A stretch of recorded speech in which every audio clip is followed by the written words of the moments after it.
materi untuk bisa ditampilkan.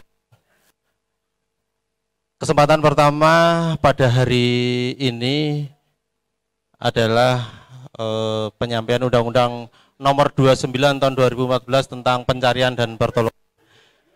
Nanti didengarkan diskusi untuk materi bagi yang memerlukan nanti bisa menghubungi kami setelah selesai acara. Atau nanti kalau sudah selesai kita jadikan satu file untuk kita kirim ke grup masing-masing. Gitu Nje. Jadi kita nanti diskusi untuk kegiatan ini. Hari ini yang menyampaikan materi tentang undang-undang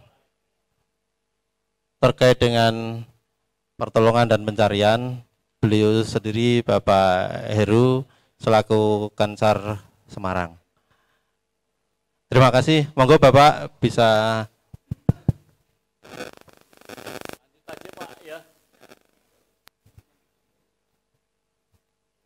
Assalamualaikum warahmatullahi wabarakatuh.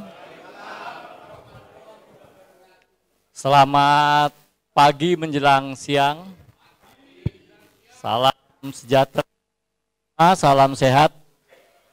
Pada kesempatan hari ini saya juga bingung.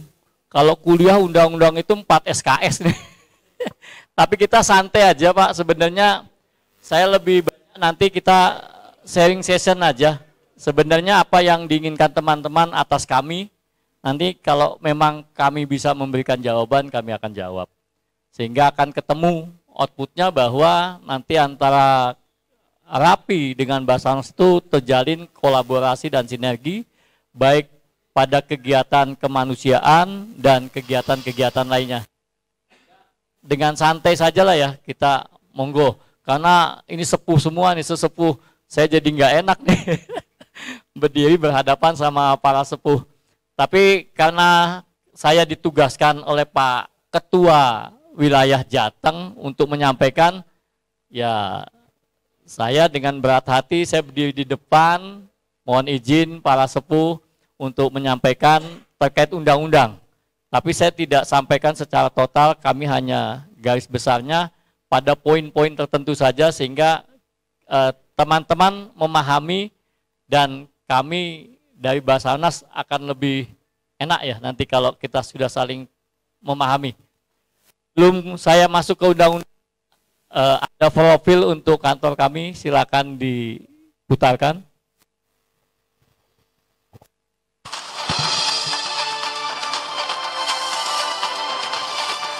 Ini untuk profil tempat kami bekerja.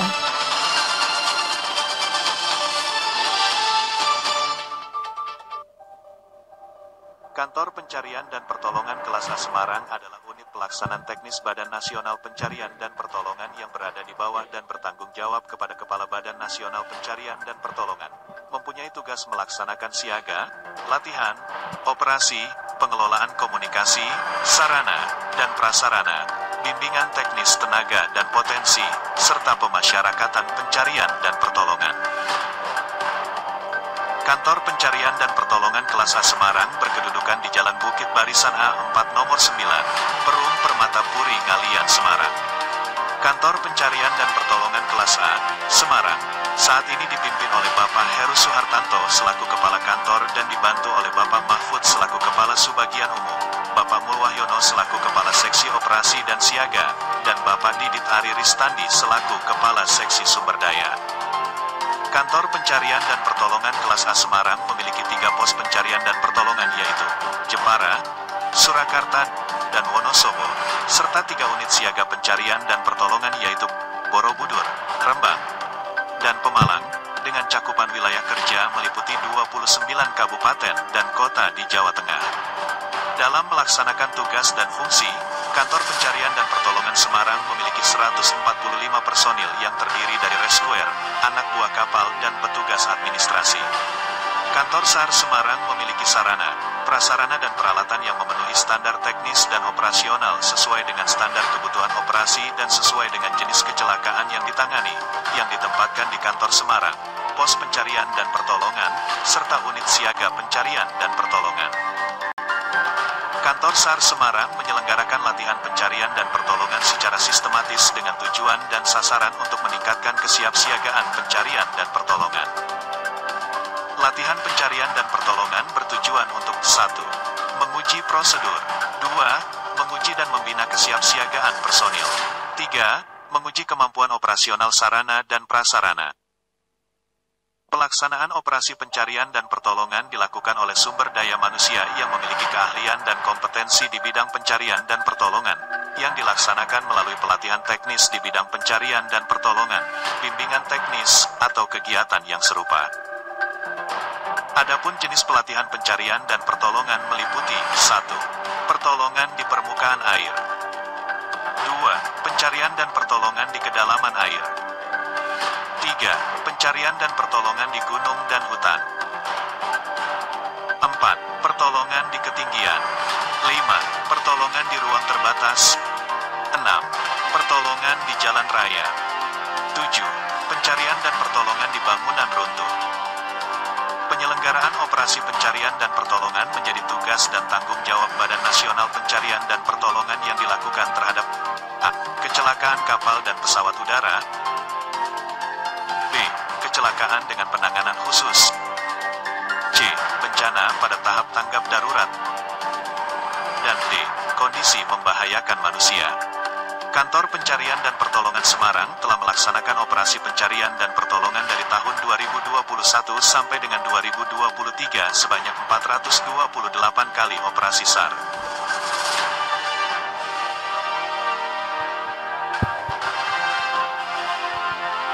Demikian Bapak-Bapak, ada yang perlu ditanyakan? Sebenarnya cerita ini sudah rangkuman Undang-Undang 29 ya, tapi karena tugas saya belum selesai, saya akan sampaikan terkait Undang-Undang 29 tahun 2014 tentang pencarian dan pertolongan. Sebelum saya lanjut, sebenarnya di dalam Undang-Undang 29 ada pelaku. Jadi ada dua pelaku atau ada dua yang melaksanakan. Yang pertama yang melaksanakan pencarian dan pertolongan yaitu Basarnas sebagai pengendali dan potensi SAR sebagai orang yang dikendalikan atau dikerahkan dan dikendalikan. Cuman dua isinya di dalam isi Undang-Undang 29. Jadi pertanyaan kami, Bapak-bapak semua atau ibu-ibu ini dalam kategori yang pertama orang Basarnas kah atau potensi? Nah, berarti potensi SAR.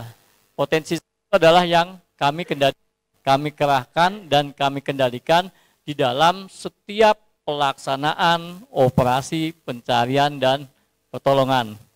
Satu lagi yang terkait Undang-Undang 29 tentang Republik Indonesia atau Undang-Undang Republik Indonesia ini, kalau bahasa kami, Undang-Undang 29 bukan punya Basarnas. Harus pahami dulu bahwa undang-undang ini adalah Undang-Undang Negara Republik Indonesia. Berarti siapapun kalau memang kita warga negara Indonesia, wajib tunduk dan patuh kepada undang-undang. Nah, undang-undang ini memerintahkan Basarnas dalam setiap kejadian, kecelakaan, bencana, dan kondisi membahayakan manusia, Basarnas wajib hadir. Basarnas wajib melaksanakan operasi. Itu yang orang pertama. Orang kedua, potensi SAR wajib mendukung pelaksanaan operasi yang dilaksanakan oleh Basarnas. Jadi kalau memang kita semua warga negara, ayo kita dukung. Nah ini yang kita sepakati dulu. Jadi jangan salah persepsi. Itu kan undang-undangnya Basarnas, sudahlah Basarnas yang kerja. Tidak. Undang Negara Republik Indonesia. Clear ya. Nah, kalau sudah clear baru kita masuk ke dalam substansinya. Oh, perkenalan dulu. Saya kira sudah kenal. Saya Hermanto Kepala Kantor Pencarian dan Pertolongan Semarang yang tadi sudah disampaikan. Untuk diklat, ya diklat tidak terlalu banyak ya. Diklatnya hanya beberapa saja, tapi saya masuk Basarnas 1988 sampai saat ini. Untuk lanjut untuk jabatan saya sebagai reskuer awal masuk, lalu 2008 menjadi kepala subbak organisasi, nggak nyambung nih antara orang lapangan jadi orang admin. Lalu 2017 menjadi kabak hukum, jadi sedikit menjelaskan juga pantas lah ya, masih jadi kabak hukum. Nah, dari Juli 2021 tanggal 1 Juli 2021 saya menjadi kepala kantor sampai saat ini. Ya, mudah-mudahan sampai pensiun sih harapannya. Ya. Sehingga kita berkiprah sesuai dengan kalau saya bilang hobi saya, sesuai dengan habit saya. Kita lanjut masuk ke Undang-Undang 29, ini judulnya Undang-Undang 29 tahun 2014 tentang pencarian dan pertolongan. Kalau di dalam undang-undang, pengertian dari pencarian dan pertolongan adalah segala usaha atau kegiatan mencari, menolong, menyelamatkan sampai dengan mengevakuasi terhadap korban manusia. Hati-hati nih, kita ceritanya manusia, masih jiwa manusia. Kalau di luar negeri hewan sudah wajib bisa ditolong, kalau kita masih jiwa manusia yang menghadapi keadaan darurat atau bahaya dalam kecelakaan, bencana pada tahap tanggap darurat. Ini harus kita garis bawahi supaya tidak terjadi benturan atau tumpang tindih tugas dengan BNPB atau BPBD. Sehingga saya mempertegas di dalam undang-undang bencana pada tahap tanggap darurat dan atau kondisi membahayakan manusia. Nanti kita jelaskan sedikit. Nah, terkait pencarian dan pertolongan juga, ini ada filosofi atau ada yang mengatakan bahwa yang dikatakan pencarian dan pertolongan atau search and rescue atau disingkat SAR adalah kegiatan kemanusiaan yang dilakukan dengan sukarela dan tanpa pamrih. Ini yang harus kita sepakati dulu. Kalau memang mau menjadi anggota SAR, ya kan nanti kan rapi bagian dari anggota SAR sebenarnya. Sesuai dengan amanat Undang-Undang 29, semua potensi wajib mendukung berarti kan anggota. Ya, jadi anggota SAR itu bukan Basarnas, tapi semua komponen siapapun yang memang siap mendukung pelaksanaan operasi, ya anggota SAR. Makanya dilakukan dengan sukarela dan tanpa pamrih. Kita tidak ada bayaran apapun. Ya, kalau Basarnas ya karena pegawai negeri sipil ya. Jadi jangan dikatakan Basarnas dibayar. Ya, karena itu pegawai negeri sipil sehingga kami digaji untuk melaksanakan dan kami juga paham. Semua dari hasil pajak rakyat untuk membayar kami sehingga kami wajib memberikan pelayanan yang terbaik buat masyarakat. Nah, kita lanjut. Nah, ini payung hukum.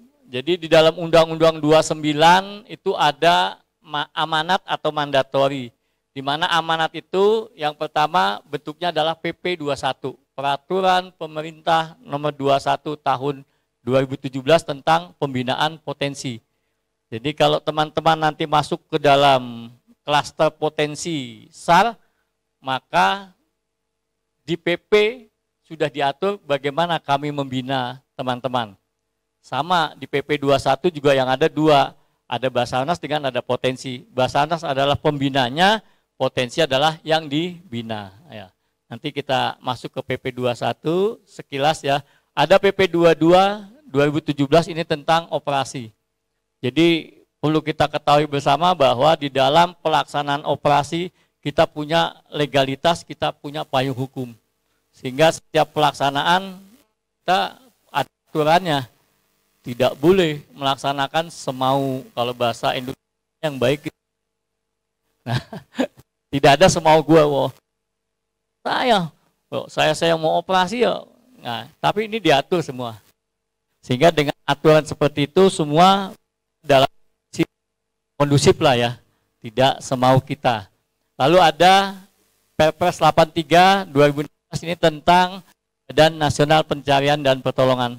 Jadi pemerintah bahwa yang mengerahkan, yang mengendalikan, yang pokoknya tentang pencarian dan pertolongan adalah Basarnas. Ya. Dan perlu kami sampaikan juga ke teman-teman, Basarnas ini lingkupnya bukan nasional, dia lingkupnya adalah internasional. Sehingga contoh kejadian di Turki itu kita tetap wajib hukumnya untuk bergerak. Kenapa? Karena Indonesia ini levelnya sudah medium. Jadi di dunia internasional atau di International Search and Rescue Advisory Group atau INSARAG, ya, INSARAG ini Indonesia masuk ke dalam kelas medium, bukan medium, dan kemungkinan kita akan mengambil heavy. Medium, apabila terjadi bencana di satu negara Asia Pasifik, Indonesia hukumnya wajib berangkat. Nah, jadi tapi bukan orang Basarnas. Ya, ini adalah gabungan dari teman-teman semua. Kemungkinan kalau dari Rapi ada yang bisa masuk ke sana untuk masuk di dalam komunikasinya bisa. Tergabung di dalam namanya INSARAG. Nanti berposkonya itu ada di kantor pusat, yaitu di Kemayoran. Ya. Lalu yang selanjutnya ada peraturan badan. Ini banyak peraturan badan yang diamanatkan, ada beberapa yang sudah jadi. Kita tidak bahas, kita akan bahas di undang-undang saja. Lanjut. Di dalam Undang-Undang 29 ini ada 16 bab, ada 88 pasal yang diatur di dalamnya. Yang pertama bab 1 ketentuan umum sampai dengan bab ke-16 yaitu ketentuan penutup.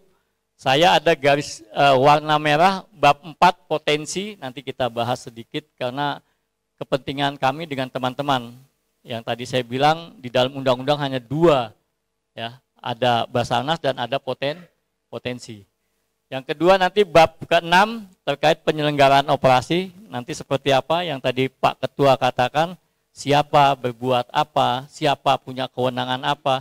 Jangan sampai korban tetap korban, tidak boleh menambah korban. Itu kunci kita di lapangan sehingga nanti akan mengendorkan kita menjadi pahlawan kesiangan kali ya. Wah, yang tadi disampaikan, saya mampu berenang ini 100 meter, korban 100 meter. Kita main, saya kan penolong. Wah, sudah dilatih lagi sama Basarnas. Ambil dia 100 meter, korban dibawa. Setelah 100 meter, baliknya, nggak ada tenaga sudah. Berarti korban, nambah korban. Ya, itu yang kita tidak inginkan. Nanti kita bahas di bab 6, lalu bab 10 sistem informasi. Tadi ada kode etik segala macam ya, ada visi misi bahwa sistem informasi harus, tadi ada valid, ada segala macamnya. Nanti kita lihat di undang-undang. Undang-undang ini punya teman-teman juga ya, jadi bukan punya saya saja, termasuk punya kita semua. Lanjut, pengertian kita lanjut saja ya, karena pengertian ini hanya berisikan definisi-definisi, tapi yang wajib saya sampaikan dari definisi, biar kita paham, ada kecelakaan. Kecelakaan adalah peristiwa yang menimpa baik pesawat udara, kapal, kereta api, kendaraan, ini kecelakaan. Ya, kalau bahasa Inggrisnya apa? Accident ya. Accident. Lalu ada bencana. Bencana adalah peristiwa atau rangkaian peristiwa yang mengancam dan mengganggu kehidupan dan penghidupan. Yang mengancam, mengganggu kehidupan dan penghidupan. Kalau kehidupan itu misalkan kita ke sekolah, ya kan, ke tetangga, itu masih jalinan kehidupan. Penghidupan itu kita ke kantor dan sebagainya. Kalau masih banjirnya bisa dilalui, itu mengganggu atau tidak? Misalkan banjir sebatas lutut lah, kita masih bisa ke tetangga beli kue, ya kan, beli sayur mayur atau itu mengganggu atau tidak? Kalau selama itu tidak mengganggu, itu bukan bencana. Masih dianggap banjir ya banjir. Tapi kalau sudah tidak bisa keluar rumah, ya kan, kita mengandalkan bantuan atau kita mau keluar mengandalkan alat bantu, berarti itu sudah dinyatakan bencana karena mengganggu kehidupan dan penghidupan. Ini yang harus kita pahami dulu. Sehingga jangan sampai ya teman-teman Rapi kan biasa monitor kan. Wah, ada banjir semata kaki ya. Wah, di kampung A banjir, tolong minta bantuan tim SAR. Ditanya lokasinya apa? Ketinggiannya nggak disebutkan. Padahal ketinggiannya masih 30 cm. Ya itu mah ya banjir, benar banjir, tapi bukan bencana ya. Jadi perlu dibantu atau tidak perlu nanti kita paham. Jadi kalau memang perlu, wah sudah 2 meter, sudah 1,5 meter nih, sudah nggak bisa akses, ya kan? Penduduk sudah nggak bisa mencari makan, penduduk sudah nggak bisa keluar, itu memang perlu bantuan dari Basarnas atau bantuan dari BPBD, ya. Paham ya ini ya? Nanti kita lihat lagi. Lalu kondisi membahayakan manusia yang menimpa, membahayakan dan atau mengancam keselamatan manusia. Ini nanti kita bahas sedikit. Kenapa saya sampaikan dulu? Ini untuk membedakan teman-teman Basarnas dengan BPBD. Ini banyak yang bertanya, Basarnas apa bedanya ya sama BPBD? Beda. Kami beda.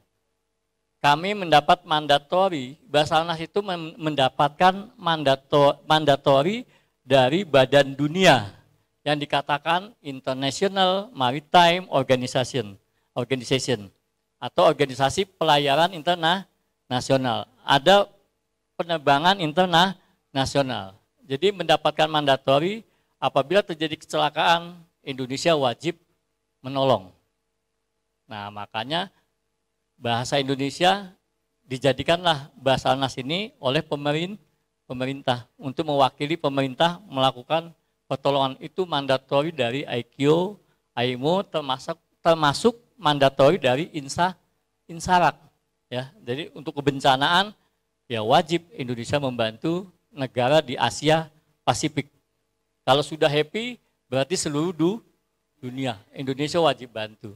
Ya itu yang dikatakan bahwa kita mandatori. Jadi berbeda kami dengan BNPB. Nanti BNPB ada cerita sendiri dan kami ada cerita sendiri. Sehingga kalau Indonesia tidak punya Basarnas, maka Indonesia di Badan Dunia dikatakan black area atau blank area, daerah tidak bertuan.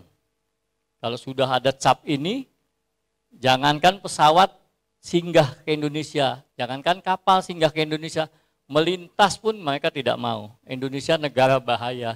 Kenapa? Kalau nanti kapalmu kecelakaan, pesawatmu kecelakaan, tidak ada badan yang membantu untuk mencari dan menolong. Ya itu, sehingga Basarnas itu adalah mandatori dari Badan Dunia. Lanjut. Nah ini asas dan tujuan, lanjut saja. Asas dan tujuan di bab 2, bab 3 tentang penyelenggaraan pencarian dan pertolongan, garis bawahi ya, potensi dengan penyelenggaraan operasi dengan sistem informasi. Ini diatur di dalam Undang-Undang 29, lanjut. Nah ini kami masuk ke bab 4 terkait potensi pencarian dan pertolongan. Yang perlu teman-teman ketahui, pemerintah bertanggung jawab melakukan pembinaan potensi. Kalau saya bilang potensi pencarian dan susah ya, potensi pencarian biasanya potensi SAR, kita ngomong seperti itu, yang dilaksanakan oleh Basarnas. Jadi pemerintah melalui Basarnas melaksanakan pembinaan potensi. Kalau teman-teman menjadi potensi kami, kewajiban kami untuk membina teman-teman. Pembinaan itu meliputi, pertama kami membuat regulasi atau aturannya atau NSPK, normanya, standarnya, prosedurnya, dan kriteria. Jadi ada standar potensi seperti apa kita punya. Ya. Nanti kalau teman-teman sudah mulai join dengan kita dan sudah mulai sering beraktivitas dengan kita, kita akan lebih paham ya. Ya contohnya tadi, apakah kayak teman-teman, kami kan posisinya hanya sebagai komunikasi, ya kan, mendukung komunikasi. Apakah kami perlu untuk kompetensi? Kalau saya bilang sih perlu, ya. Jadi komunikasi itu kalau di lapangan tidak hanya di posko. Bagaimana kalau nanti SRU 2, SRU 3, SRU 4 bergerak ke TKP? Perlu nggak mereka dibekali komunikasi? Nah, itu yang jadi masalah. Saat di Gunung Hutan, nah kita cerita Gunung Hutan, ya kan, SRU 1, SRU 2, wah rapi dampingi, SRU 1 dengan komunikasi. Nah ini mulai, ya kompetensi apa yang kalian miliki? Karena harus ada hubungan antara yang di lapangan dengan yang di posko. Kalau kami selalu mengatakan, kalau komunikasi belum berjalan dengan baik atau belum bisa dilaksanakan dengan bagus, tidak boleh tim bergerak ke lapangan. Kenapa? Bahasa saya buta, tuli. Jadi itu kami di posko tuli kita, nggak tahu keadaan teman-teman di lapangan, apakah keadaannya sehat, apakah menemukan korban, apakah trouble, kita nggak tahu. Maka saya bilang komunikasi itu adalah yang pertama harus dibangun setelah posko, hati-hati. Jadi sangat vital sebenarnya, tapi kadang-kadang kan disepelekan. Ah udah jalan dulu, yang penting jalan. Bahaya ini, ya kan? Nanti saat di sana anggota kita trouble, ngubunginya pakai apa? Ya kan? Di posko juga, loh kok ini 2 hari nggak datang, hari ketiga nggak datang, cenat cenut. Nah, tapi kalau ada komunikasi, posisi di mana? Posisi di koordinat sekian, kondisi aman, cuaca hujan deras, oke, istirahat. Nah, kita bisa perintah, jangan lanjut. Nah, kita bisa perintah, tapi kalau kita nggak ada komunikasi, selesai kalian, selesai teman-teman. Nah, ini yang dibutuhkan komunikasi dengan kompetensi, ya. Nanti kita lanjut kalau memang akan mengarah ke sana, kita pasti akan lanjut. Teman-teman wajib punya kompetensi. Pun sama, ya kan? Sama dengan saat teman-teman di posko, nah kejadiannya laka air. Sekarang yang bergerak di perahu karet, apakah butuh komunikasi atau tidak? Kita tanya dulu, kalau teman-teman rapi butuh komunikasi, oke, masuk ke perahu karet. Sebelum masuk sebentar, Anda mampu berenang? Nah, nanti kan pakai life jacket, ya benar. Orang pakai life jacket aja kadang-kadang kalau nggak bisa berenang pengennya tenggelam aja kayaknya, perasaan dia tenggelam aja. Jadi pas ada trouble dikhawatirkan perahu karet kita terbalik, kalau sudah bisa berenang nyaman dia, tenang aja, tinggal pegang perahu karet. Dia dalam kondisi tenang, karena apa? Punya kemampuan. Tapi kalau yang nggak punya kemampuan udah pakai life jacket aja udah kayak orang tenggelam. Ini hati-hati. Belum ngurusin radionya, ya kan?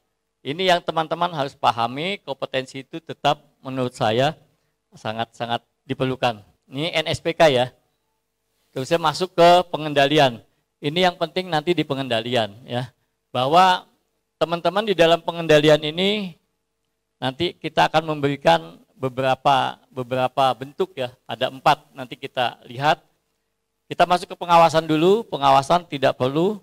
Saya akan lebih condong di pengendalian. Ya, untuk teman-teman di pengendalian. Lanjut. Sebelum masuk ke pengendalian, ini pengertian dari potensi. Potensi itu adalah sumber daya manusia, 1, 2, ajan ya. Kita berhenti dulu ya.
Jadi teman-teman yang dikatakan potensi SAR ini yang teman-teman ini sumber daya manusianya, lalu sarana prasarananya, lalu ada IT, informasi dan teknologi.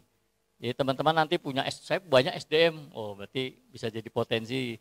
Saya punya juga kendaraan-kendaraan taktik, ya tadi saya lihat ada ambulan, oh boleh juga nih, ya kan. Saya juga punya apa?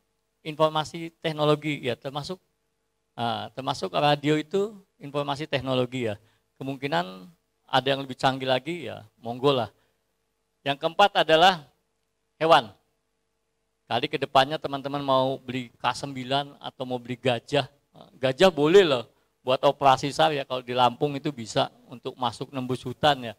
Tapi kami baru punya K9. Potensi SAR itu yang punya 4 ini di luar Basarnas. Jadi teman-teman kan di luar kami. Makanya teman-teman adalah potensi SAR ya. Kalau memang SDM ya, yang dikatakan SDM memiliki kemampuan dan kompetensi. Tadi kita sepakat ya, SDM sumber daya manusia yang ada di Rapi ini ya harus punya kompetensi ya. Bagaimanapun kemampuan untuk untuk berkomunikasi, kemampuan untuk membuat ya kan, membuat station itu juga kompetensi ya, jangan lupa. Nah, tapi ada juga tadi saya diskusi sedikit, apakah teman-teman dalam posisi sesepuh seperti ini menolong misalkan, boleh nggak kita dijadikan tim penolong? Tapi kondisi saya sudah seperti ini. Loh, siapapun boleh loh jadi tim penolong. Susah nggak Pak? Enggak susah. Tim penolong. Nggak susah, nggak harus lari kayak Mas Amin ini kan, wah, digojlok habis kalau di Basarnas. Enggak seperti itu. Saat teman-teman melihat satu kecelakaan, ya kan, bolehkah teman-teman menolong? Boleh enggak? Boleh. Wah, iya, pokoknya lihat sikon. Lihat korbannya terpisah antara ya kepala dengan kaki temannya. Nah, jadi bagaimana jadi tim penolong? Ya tinggal kita bawa radio, kita hubungi pihak teman-teman, lalu pihak berwenang, tolong ini di jalan ini ada kecelakaan. Teman-teman sudah jadi tim penolong, sudah menolong melalui alat komunikasi. Enggak langsung, saya Rapi tim penolong langsung eksekusi, tidak punya kompetensi, kita eksekusi, anak orang dieksekusi, ditarik, tadinya patah 1 menjadi patah 2, patah 3. Wah, ini repot ya. Itu bukan tim penolong, malahan menambah penderitaan yang ditolong ya. Nanti kita seperti itu ya. Jadi boleh dengan alat komunikasi kita bisa kok menolong ya. Nah, ini sarana prasarana harus layak ya. Ambulan tadi saya lihat itu harus layak operasional. Informasi teknologi harus memiliki sistem data yang dapat digunakan untuk mendukung penyelenggaraan operasi. Dan kalau bisa terkoneksi dengan lembaga-lembaga lain. Saya lihat Rapi sudah rapi, ya memang Rapi sudah rapi ya untuk sistem komunikasinya. Lalu hewan, kalau hewan ya punya kemampuan khusus ya. Itu kita lewat, kita lewat. Nah, ini di dalam yang saya katakan pengendalian teman-teman adalah potensi SAR di bawah binaan Basarnas. Kalau di dalam Undang-Undang 29. Ya. Tapi jadi bahan pertanyaan, bedanya apa sih potensi sama relawan? Nah, bedanya apa? Teman-teman potensi? Ya, saya potensi. Teman-teman relawan? Ya, saya relawan. Hanya nomenklaturnya yang membedakan potensi dengan relawan. Yang satu namanya potensi, yang satu namanya relawan. Potensi SAR ini jelas ada di dalam Undang-Undang 29. Relawan enggak ada di undang-undang. Relawan tuh banyak sekali. Relawan bencana, relawan besok ada relawan Prabowo, relawan Jokowi, relawan banyak kan? Relawan itu relawan loh. Karena bekerja dengan sukarela. Kalau potensi jelas sudah diatur undang-undang. Potensi membantu pelaksanaan operasi pencarian dan harus punya kompetensi. Tidak punya kompetensi, tidak boleh masuk. Hati-hati ya, ini beda-beda.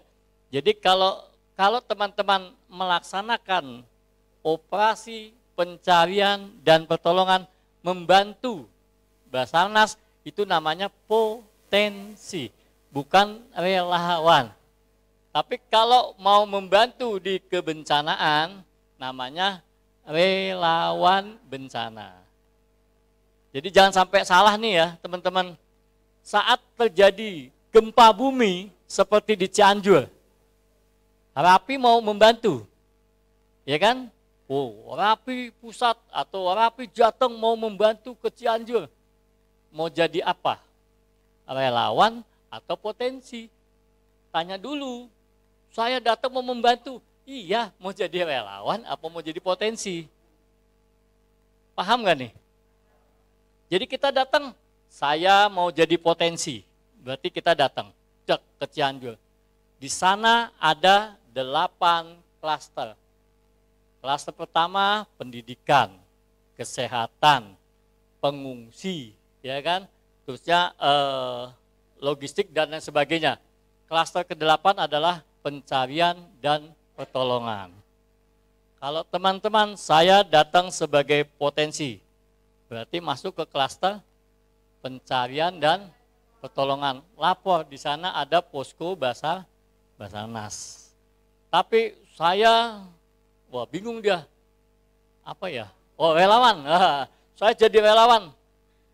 Berarti di sana ada fungsi, ada dapur umum, ngiris-ngiris bawang, kan boleh. Kan kita menolong, ya kan? Jadi relawan itu masuk di 7 klaster. Lapor di sana. Kalau ke medis, saya ke kesehatan. Kalau ke dukungan logistik dan lain sebagainya, saya ke sosial. Semua masuk klasternya. Tapi kalau potensi hanya 1, masuk ke klaster pencarian dan pertolongan. Clear nih ya. Jadi teman-teman kalau mau kemana-mana, mau jadi potensi atau mau jadi relawan, jangan sampai nanti kita bantu salah ngomong. Izin lapor dan ke Basarnas. Kami dari Rapi mau membantu jadi relawan. Relawan apa ya? Kita jadi bingung nanti. Kami nggak ada relawan, kami adanya potensi. Oh gitu ya, nggak jadi. Ya, nggak jadi. Karena lupa dia. Ya, maksud saya pembagian itu biar paham ya. Nanti supaya nanti kayak di Cianjur jangan sampai kita malu juga. Udah saya ngomong lupa lagi. Izin masuk, saya potensi mau bantu di mana? Oh, apa aja, logistik juga boleh. Loh kok, jangan kalau potensi 1 aja kiblatnya. Tapi kalau relawan boleh. Clear nih sampai sini. Saat jadi potensi, kita bergeraknya seperti itu jumpalitan. Ya kan, wah blak-bluk, pokoknya jumpalitan lah ya. Setelah selesai tanggap darurat, kita selesai kembali. Teman-teman Rapi masih belum panas ini. Ya kan masih pengen terus lanjut. Nah, ketuanya bilang lanjut sampai tetes darah penghabisan. Wah, Rapi pengen lanjut, berarti berubah namanya menjadi relawan. Jadi potensi salnya hilang, kita berubah menjadi relawan, bantu buat MCK, buat ini, bantu logistik, bantu silakan. Itu namanya relawan. Itu punya skill dan tidak punya skill tidak ada masalah. Ditanya punya skill masak, tidak ada, motong bawang. Nah, pokoknya bebas lah ya. Kalau relawan itu yang penting sukarela. Sukarela dengan keikhlasannya dia membantu. Tapi kalau di potensi tidak diperkenankan. Apabila dia memaksa kayak Mas Amin misalkan, saya kan potensinya Basarnas wajib masuk. Ya sudahlah kamu di posko saja ya. Enggak apa-apa ya, di posko kita bantu. Ya, karena sudah seperti ini kita sudah saling mengenal, lebih enak, lebih nyaman sebenarnya ya. Timbang nanti, relawan aja. Nah, repot lagi kita, nggak punya. Kalau udah punya kenalan, nggak ada masalah. Di posko bisa bantu, bisa. Ya, contohnya tadi jadi komunikasi. Di lapangannya pun bisa membantu. Makanya nanti di lapangan saya harap kalau memang kita mau masuk, tolong kabari saya supaya nanti bisa kita berikan kompetensi yang sesuai dengan kondisi yang ada ya. Nanti kita diskusikan masalah itu. Nah, di dalam pengendalian, ini kembali ke pengendalian. Yang sangat penting itu ada 4 yang dilakukan di dalam pengendalian. Pertama, koordinasi, diseminasi, ada pelatihan, pendidikan dan pelatihan, ada latihan. Kalau koordinasi, kita punya yang namanya forum koordinasi potensi pencarian pertolongan atau FKP3. Ini wadah, ya. Wadah di sini kebetulan saya kenal sama Pak Amin yang Mas Amin ini kan FKP3-nya Pantura Barat. Jadi kami punya pos namanya Pos Pemalang, dia membawahi 5 kabupaten kota. Jadi untuk semua potensi di 5 kabupaten kota, biar enak diskusi, biar enak ngomong, biar enak membuat kegiatan, kumpul di Pemalang dengan namanya FKP3. Di FKP3 ya tadi Mas Amin dengan teman-teman itu menyusun program ya. Untuk tahun 2023 ada berapa latihan yang sudah kita laksanakan Mas Amin? Ada 6 apa 7-6 ya? 6. Jadi hampir tiap bulan dia ada kegiatan agenda latihan. Itu bukan saja buat anggota RAPI, tapi buat semua yang tergabung di dalam FKP3 ya. Itu nanti teman-teman yang lain silakan kalau memang mau membentuk atau tidak membentuk tapi pengen join, kita punya pos-pos, ada pos Jepara, ada pos Wonosobo, ada pos Surakarta, ada unit Rembang, ada unit Pemalang, dan ada unit Borobudur. Silakan merapat, kalau cuman diskusi pengen ilmu, wah itu mah sambil oke, LJP, oke, pemeriksaan fisik, oh itu mah cepat lah ya di kami. Tapi kalau mau tersistematis dan mendapatkan sertifikat, ya harus sesuai dengan rundown dan jadwal. Nanti ke depan silakanlah teman-teman buat kegiatan sendiri.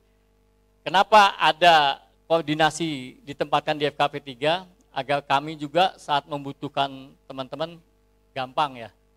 Tinggal kontak Mas Amin, kadang-kadang Mas Amin ini kan core wheel-nya Tegal dia. Jadi FKP3 punya 5 core wheel, Tegal, Kabupaten, Tegal Kota, Pemalang, Pekalongan Kota, Pekalongan Kabupaten. Jadi kita tinggal telepon, saling berbagi. Mas Amin cerita ada musibah A1. Jadi saya nggak cek lagi kalau Mas Amin yang ngomong, dan ada kejadian A1, tim berangkat sudah.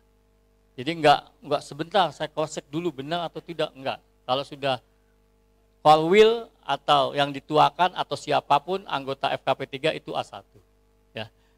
Lalu ada diseminasi sosialisasi. Kayak gini termasuk diseminasi tentang Undang-Undang 29. Lalu ada diklat atau pelatihan ya. Monggo kalau nanti teman-teman sudah membuat PKS. Ini rencana kan ada 3 PKS yang kami tawarkan. Yang pertama PKS terkait dengan pelaksanaan operasi. Teman-teman bantu kami di dalam pelaksanaan operasi. Lalu ada PKS terkait dengan pengembangan kompetensi, pengembangan peningkatan kompetensi yang tadi diklat, pelatihan atau BIMTEK. Teman-teman butuh kompetensi, kami akan berikan kompetensi sesuai dengan kejadiannya yang tadi, yang di film tadi. Lalu ada yang ketiga adalah latihan, kalau nggak salah latihan, ini ada yang di 4 latihan. Jadi kalau besok katanya ada latihan ya, simulasi. Sebenarnya simulasi 1, ya kan, mulai dari bangun posko, pasang station, ya kan, teknik masang station dan lain sebagainya, sampai tim yang bergerak di lapangan bisa nggak komunikasi. Nah itu disimulasikan. Di latihan kalau di kami general, jadi semua unsur terlibat, semua potensi terlibat dijadikan satu, kita latih, menguji kesiapan personil, kesiapan sarana, peralatan, dan menguji prosedur yang sudah ada. Ya, ini nanti ada latihan juga kita. Ini dalam rangka pembinaan ya. Lanjut. Ini bab 5 Renduk untuk 25 tahun ya tidak perlu dibicarakan kan ya, nggak ada kepentingan. Lanjut, Renduknya nggak ada. Nah ini yang bab 6 ya. Ini yang nanti kita bermain bersama atau melaksanakan tugas bersama, yaitu penyelenggaraan operasi pencarian dan pertolongan harus kita pahami, harus kita sepakati. Di dalam undang-undang, ya kita lihat cerita undang-undang. Di dalam Undang-Undang 29, penyelenggaraan operasi pencarian dan pertolongan dilakukan terhadap satu, kecelakaan kapal dan pesawat udara. Digabung dia ya. Yang kedua, kecelakaan dengan penanganan khusus. Apa sih kecelakaan dengan penanganan khusus? Yang kemarin Mas Amin cerita yang mobil masuk jurang ya. Tapi sudah tertangani oleh teman-teman. Sehingga kami datang pun sudah selesai dengan teman-teman di Tegal. Yang 33 siswa ya. Jadi mobilnya rem lagi parkir mundur kan. Jadi kecelakaan penanganan khusus itu mobil jatuh ke jurang atau mobil tabrakan atau kereta tabrakan. Intinya adalah masih ada korban yang terjepit. Yang membutuhkan penanganan dengan alat khusus untuk memotong bodi-bodi mobil atau bodi kereta. Ya, itu namanya kecelakaan dengan penanganan khusus. Lalu bencana pada tahap tanggap darurat. Jadi kita yang di pra atau pasca kita nggak ikut-ikut. Jadi pra itu silakan BBBD atau BNPB, yang tanggap kita baru masuk. Yang tadi 8 klaster itu tanggap ya. Selesai tanggap habis masuk ke pasca, kami nggak ikut-ikut, kami balik kanan. Ya, itu yang dikatakan kami tidak mau beririsan dengan tugas-tugas dari kelembagaan lain. Kalau teman-teman boleh, teman-teman kan boleh kemana saja. Yang tadi mau jadi potensi boleh, mau jadi relawan boleh. Itu monggo ya. Tapi mengetahui posisinya saat di bencana. Ya. Lalu kondisi membahayakan manusia apa sih? Contohnya mulai dari orang terjebur ke dalam sumur, tenggelam, ya kan, sampai orang niat bunuh diri itu jadi urusan kita. Kondisi membahayakan manusia. Paham nih ya? Ini nanti jadi tugas kita nih. Jadi kita paham nih. Jangan sampai, ya kan? Jangan sampai ini terkadang di lapangan orang tenggelam di sungai, kita datang ceritanya, oh laporan terjadi bencana orang tenggelam di sungai. Wih, saya bingung nih, kok bencana ya? Padahal bencana itu tadi sudah dijelaskan antara eksiden, insiden, disaster. Bencana itu ada di disaster. Kalau bahasa Inggris jelas, disaster sudah urusan BBBD. Eksiden, insiden urusan Basarnas.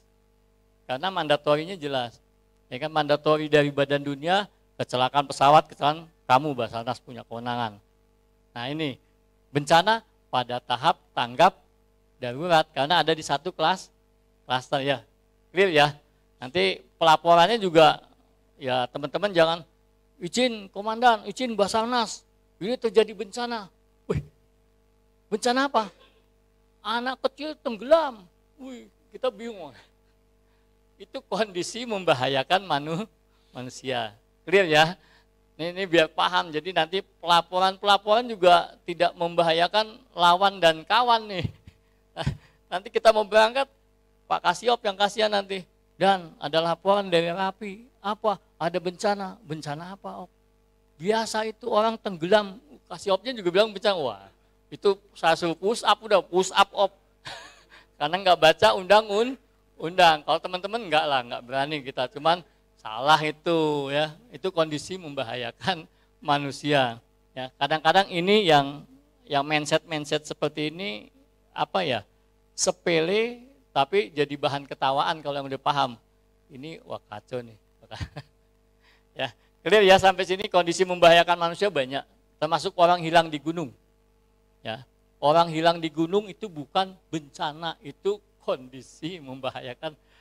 Masa nanti laporannya mohon izin melaporkan 1 orang atau 10 orang hilang di gunung. Bencana 10 orang hilang, bencana 10 orang hilang di gunung. Bencana apa ya? Karena ada kehidupan dan penghidupan. Banjir aja hati-hati yang kayak saya bilang.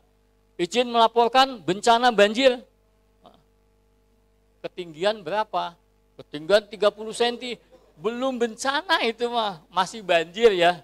Nah, terjadi banjir, bukan terjadi bencana, hati-hati nih.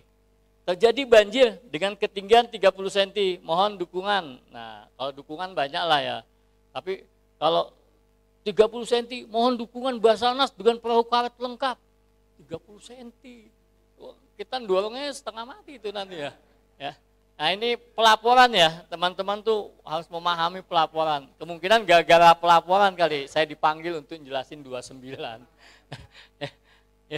Oke lanjut. Nah ini kalau penyelenggaraan operasi ya kami melakukannya dengan siaga. Di kami ada siaga 24 jam. Monggo, laporkan kapanpun, kami 24 jam siaga. Dari laporan kita wajib jalan 20 menit. Jadi sesuai dengan respon time kami, 20 menit kita sudah menyiapkan pasukan dan siap berangkat.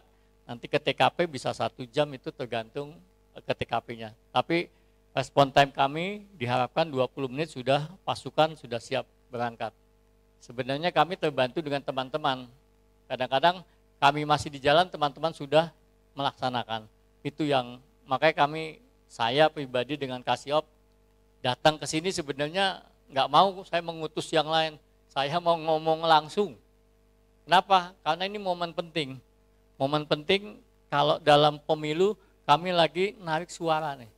Nah, kalau dalam kegiatan kami lagi narik potensi. Yuk jadi potensi kami, yuk bantu kami. Karena kami kekurangan personil. Kami kekurangan dan. Dan kalau bahasa saya, kita 11-12, potensi dengan Basarnas itu 11-12. Kalau mata koin, yang depan Basarnas, yang belakang potensi. Yang depan potensi, yang belakang Basarnas. Kalau bahasa lain tidak rame, kalau ada Basarnas tanpa ada potensi. Kenapa? Kami nggak mampu kami bekerja sendiri, tapi nggak bisa. Ya, karena sesuai dengan undang-undang. Undang-undang tidak boleh kok. Kenapa saya katakan tidak boleh? Nih. Yang kedua operasi pencarian dan pertolongan. Yang ketiga pelibatan potensi. Berarti kalau operasi hukumnya wajib melibatkan hati-hati. Berarti kami nggak bisa, Basarnas bisa kerja sendiri. Iya bisa, tapi melanggar undang-undang, hati-hati. Simple. Kalau bukan orang hukum bacanya, wah nggak apa-apa Basarnas jalan masuk sendiri. Nggak boleh. Tetap rapi. Ada kejadian, berangkat. Oh siap. Nah itu. Sama-sama kita melibatkan teman-teman tadi di bawah kendali Basarnas. Itu yang sesuai dengan amanat 29. Salah satu tidak melaksanakan, berarti dia menyimpang dari undang-undang, melanggar undang-undang. Clear ya?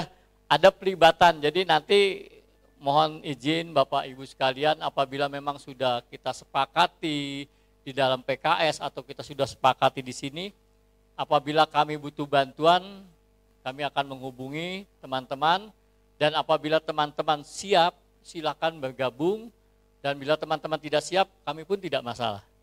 Yang pasti kami sudah melaporkan yang bahasa pelibatan potensi. Yuk rapi, ada kejadian, berangkat, oh mohon izin, tidak ada personil yang diberangkatkan, enggak masalah. Ya, jadi kami sudah gugur dulu. Ya, tapi kalau teman-teman kan namanya potensi kan kita paham ya dengan ada pekerjaan, ada apa. Tapi kalau Basarnas kan sudah memang dibiayai oleh negara. Ini yang membedakan ya teman-teman. Lanjut. Penyelenggaraan operasi pencarian dan pertolongan menjadi tugas dan tanggung jawab Basarnas. Jadi penyelenggaraan operasi sudah jadi tugas dan tanggung jawab kami. Teman-teman hanya mendukung kami. Jadi membantu kami dengan kemampuan, silakan. Kalau punya tadi ambulan, bantu dengan ambulan, punya radio, bantu dengan radio, punya tenaga, bantu dengan tenaga. Kalau ada hewan pun, kalau ada boleh bantu dengan hewan terlatih tapi ya. Lanjut. Nah ini juga perlu teman-teman pahami, yang tadi dari Undang-Undang 29 menjadi PP 22, ini ada 3 nih yang perlu kita pahami di dalam operasi pencarian dan pertolongan khususnya di pelaksanaan operasi. Jadi ini kalau saya bilang teman-teman harus mengendalikan emosi. Kalau dulu saya kan masih muda, emosinya masih tinggi. Operasi wajib ketemu, harus ketemu, tidak seperti itu. Ya, jadi ada 3. Terkadang kita melaksanakan pencarian dengan tolong. Jadi kita cari sekian hari ketemu korban, kita tolong. Ya kan, kita cari, ketemu, kita tolong. Itu pencarian dengan pertolongan. Tapi ada juga pelaksanaan pencarian tanpa pertolongan. Jadi kita cari sekian waktu, tidak ketemu korbannya, berarti tidak kita tolong. Kalau kasus, bukan kasus sih, kalau pengalaman saya mencari pendaki gunung 2 orang di Gunung Gede itu sampai 40 hari kita. 40 hari nggak ketemu ya sudah, kami balik kanan. Ya 40 hari sudah cukup lah ya. Tapi itu kesalahan fatal. Seharusnya tidak selama itu ya. Tapi karena nafsu kan, hari pertama ketemu, wah jejak. Hari kedua ketemu sepakat, hari ketiga ketemu, hari keempat terus ketemu. Padahal kita juga hampir selesai di sana ya. Dengan suhu 5 derajat, udah tangan udah biru semua, udah kejebak juga. Saya saat itu kejebak, tidak balik salah, mau balik, ribennya atau tanda jalannya hilang. Wah sudah mulai panik semua. Bawa 97 orang, saya bilang tinggal hitung nih. Jam ke-1 siapa yang dipanggil menghadap Tuhan, jam kedua itu pikirannya sudah seperti itu ya. Karena itu kesalahan ya. Karena apa, nafsu, harus ketemu. Sehingga sampai 40 hari, alhamdulillah tidak ketemu. Jadi kita pasrahkan semua, sudah ada jalannya kehendak Tuhan. Jangankan manusia, pesawat Boeing, gedenya kan segede pesawat, ya kan? Segede pesawat jatuh, plek di Sibayak. Kebetulan kapal pesawat Amerika lewat, cek, mohon dibantu sonar, cek, ketahuan, pesawatnya ketahuan, cek di sonar, set, dapat koordinatnya, berarti dapat. Kita datang, nil, tidak ada pesawat Boeingnya. Yang ketemu pesawat Bell tahun 1972 yang jatuh. Masih ada pilotnya, masih semuanya lengkap, masih megang kendali. Jadi yang dicari yang mana, yang ketemu yang nah, ini bisa terjadi ya, kita melaksanakan. Jadi teman-teman, maksud saya, kalau memang operasi sudah 7 hari kembalilah, sudah selesai. Ya sudah selesai, jangan sampai sebentar dan belum ketemu, masih nafsu nih. Wah, enggak. Itu bahaya. Kayak saya tadi, nafsu 41 hari nggak ketemu, ya tadi udah rambutnya jelek, ya muka jelek, ya semuanya jelek, di hutan udah jelek semua lah, ya. Keluar sudah baunya udah jelek lah, tapi ya itulah tugas ya. Nanti teman-teman sesuai dengan aturan saja. Ya di sini ada aturannya kok. Pertolongan tanpa pencarian. Jadi kita menolong tanpa pencarian. Contohnya apa? Kita dilaporkan ada orang terjebur ke dalam sumur. Jadi kita sudah tahu lokasinya, ya kita datang, pasang alat, pasang sistem, ambil, tinggal tarik. Insya Allah 30 menit paling lama korban pasti sudah kita angkat. Dari cerita ini ada satu kisah yang buat teman-teman pahami. Ya, ini tadi di anggota saya, jadi pencarian, bukan pencarian lah, pertolongan tanpa pencarian. Dilaporkan terjadi sesuatu, dia datang. Akhirnya dia lapor, ternyata saya nggak kuat dan melawan makhluk goib. Saya kan bingung di WA, makhluk goib apa yang saya kan, anggota saya kan sudah kita latih, masa melawan makhluk goib. Saya tanya makhluk goibnya bagaimana. Jadi saat saya masuk ada 2 satpamnya. Satpam sudah tergeletak, yang pertama, dan jarak 50 meter yang kedua. Dia masuk. Untung penontonnya ada jauh. Jadi tim salnya masuk kan, pahlawannya masuk kan, Dia masuk main bantu, tarik satpamnya, cek, tarik, set, dapat langsung pingsan. Melawan makhluk goib tidak kuat dia. Tahu nggak makhluk goibnya? Sun. Oh itu goib tidak ada wujudnya, tapi tidak kuat. Itu maksudnya ternyata salah. Saya bilang OP-nya tidak dipakai. Hatikan, setelah itu juga karena nafsu, kenapa nggak ada yang tolong, kan tinggal tarik aja. Nah, ternyata satpamnya sama, yang pingsan yang di ujung, dia mau bantu langsung kelepek. Nah, sama, dia tidak baca itu. Maksud saya paham, teman-teman tidak boleh ngelihat seperti itu, hati-hati antara dua. Kalau air itu ada listrik, hati-hati. Kalau kita tidak punya pengaman, sudahlah korban tetap korban, jangan menambah korban. Ya, jadi apakah listrik, apakah gas beracun? Jadi kita telepon aja yang berwenang. Sehingga sekarang anggota saya kalau udah ada kayak gitu pengalaman langsung pakai masker berangkat. Ya, itu ya paham ya teman-teman. Itu kisah-kisah tragis saja. Lanjut. Kita lanjut lagi. Nah ini, di dalam PP 22 ini sudah jelas operasi SAR dihentikan apabila yang pertama semua korban sudah diketemukan dan dievakuasi. Semua korban. Contohnya Sukhoi, pernah dengar Sukhoi? Nah, Sukhoi penumpangnya 45. Manifestnya 45. Semua ketemu 45. Jadi pas dihitung, Inavis menghitung berapa semua clear 45. Senang saya. 5 deal. Nah, persiapan penutupan.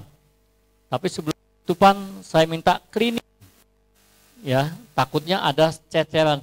Jadi apabila hanya ketemu sepotong tangan, hanya ketemu kepala, hanya ketemu sepi, yang penting sesuai ide, maka bisa dikatakan satu ya. Dia nih ya, jadi jangan dibuka lah kalau kayak gitu, walaupun kita pihak keluarga ya, janganlah ya. Karena itu sudah dipetikan, yang penting petinya ada fotonya, oh ini sudah keluarga saya. Karena kalau dibuka ya tadi kita, karena pesawatnya kan numbuk gunung itu berkeping-keping, sudah tidak ada yang hidup, sudah kita nyatakan ya. Dan saat cleaning saja, saat cleaning 3 hari, 14 hari kita tutup, tapi sebelum ditutup saya minta izin untuk cleaning. Kenapa? Kebetulan saya OSC-nya, on scan commander-nya, waktu itu saya pegang kendali, saya minta 3 hari. 3 hari tim lain gak ada yang sanggup sudah. Ya sudah kalau gak ada yang sanggup Basarnas saja lah ya. Karena memang sudah tugas, itu 3 hari dia nyapu. Saya minta divideokan, jadi di sapuan itu banyak mayat yang masih berceceran. Ada di kantong mayat, mereka videokan langsung gali, kubur di tempat, gali. Karena bawa ke atas 3 hari kita nggak sanggup. Kenapa itu banyak kantong mayat tercecer di situ? Karena memang nggak sanggup bawa, sudah nggak sanggup bawa. Sehingga kita gali, kubur terus sampai atas. Jadi banyak puluhan mayat masih berceceran, tapi serpihan. Ya, ini jadi teman-teman pahami juga ya, nanti saat operasi, kok sudah ditutup dan kan sudah ketemu semuanya. Belum, baru ketemu kakinya. Nah, badannya belum. Ya janganlah ya, kita kan yang penting di Inapis itu sudah menyatakan itu satu wujud ya. Nanti kalau ketemu yang lainnya tinggal dilihat yang bentuk yang mana. Ini kalau memang yang seperti itu ya. Tapi mudah-mudahan tidak ada lah, itu kejadian tragis. Jadi yang pertama, operasi dihentikan apabila semua korban sudah cleaning, ketemu semua, sudah dievakuasi. Kedua, jangka waktu 7 hari. Kalau sudah 7 hari, sudah kita tutup. Ya. Bolehkah diperpanjang? Boleh. Apabila memang masih ada tanda-tanda korban bisa kita temukan. Contohnya tadi yang saya 41 hari kita perpanjang lagi. Itu mah terlalu nafsu ya. Sudah kedua sudah cukup lah. Karena apa? walaupun kita terpancing tapi tetap. Jadi bisa diperpanjang, setelah 7 hari bisa diperpanjang, bisa. Ya. Selanjutnya, bila dinilai tidak efektif. Ya, jadi kayak kejadian kemarin ya, Mas Amin, itu sebenarnya membingungkan kita. Neneknya bilang dia sedang tidur, si cucunya hilang. Kita tim ya, dapat informasi diculik. Kita kan bingung diculik ya. Ya sudah, akhirnya besok tanggal 1-nya telepon, kejadian tanggal 30, tanggal 1 telepon dan minta bantuan. Ya sudah, asesmen dulu. Asesmen, ada sungai ini. Wah, jangan-jangan akhirnya jangan-jangan ya sudah kita cari saja. Ya, besoknya ketemu tenggelam di sungai. Nah, tapi apabila kita asesmen, tidak ada apa-apa, bolehkah operasi sel dihentikan saat itu? Boleh. Karena dinyatakan korban membingungkan, ya.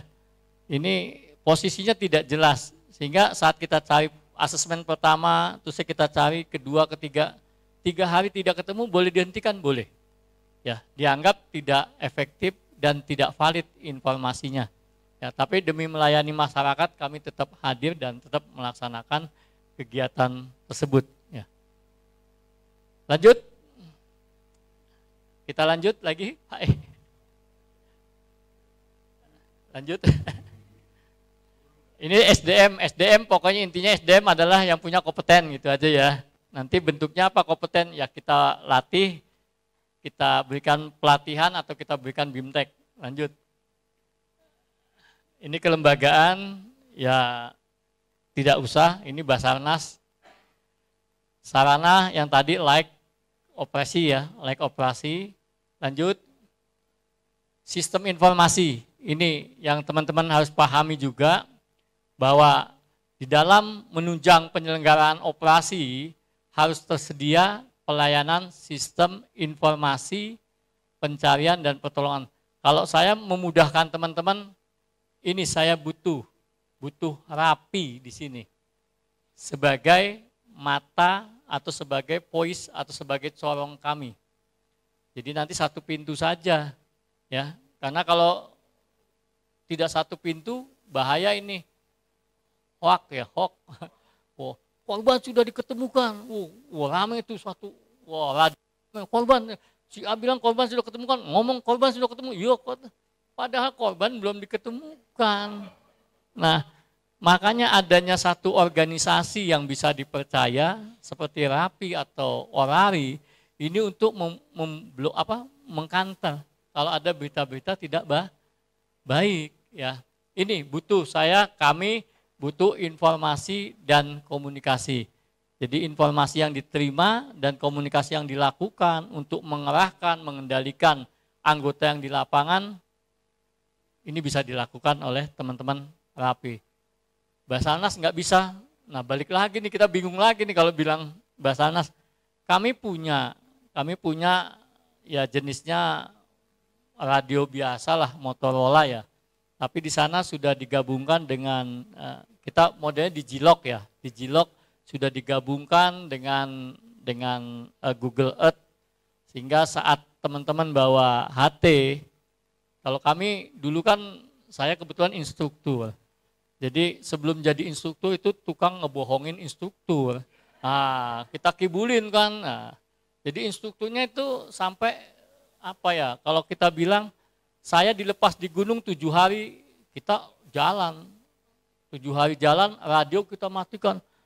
Wah, kita matikan radio. Jadi kayak displatterin kan. Kita, wah, jauh kayak. Kita matikan, klak, mati. Mati sudah. Putus hubungan. Instruktur mana yang enggak endut-endut? Ketar-ketir. Wah, hilang nih anggota. Wah, hilang nih. Karena komunikasi terputus. Dan saya bisa mengintip mereka, mereka tidak mengintip saya. Kita pasukan siluman kan. Lihat, ada instruktur, diemin aja. Sampai dia pergi kita ke warung makan. Nah, jadi kita pintar kita. Nah di situ saya mulai belajar, saya nggak boleh dikibulin anggo. Nah, akhirnya pakai Digilog. Jadi kalau pakai Digilog, dia mau bilang SRU 1 posisimu di mana? Izin dan kamu di ketinggian sekian. Mana ada di ketinggian uang di petanya di ketinggian. Kita sudah bisa baca peta. Jadi kita pakai ini. Peta kalau kita screenshot ketahuan dia pergerakan. Selama itu warnanya masih biru, berarti HT-nya dihidupkan.